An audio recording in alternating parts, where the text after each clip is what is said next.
అతని గురించి నీకేం తెలుసు? ఏం తెలుసుకునే అవుతున్నా? అతని పేరు చెప్తే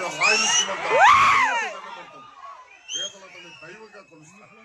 శత్రువులు అతని పేరు చెప్తే చాలు గడగలాడిపోతారు. అతను రాయలసీమ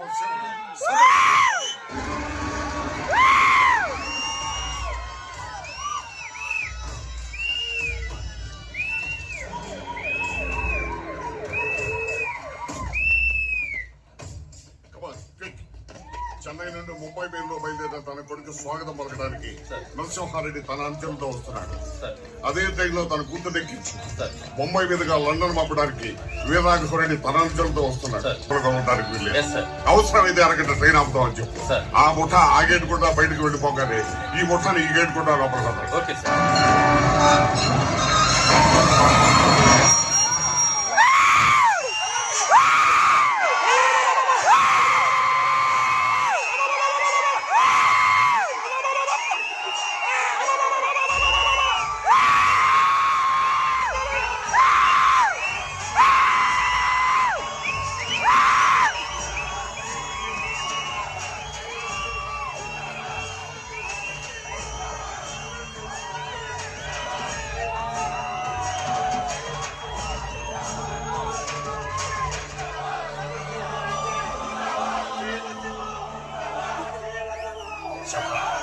కుల గౌరవం నిలబెట్టావురా సవన.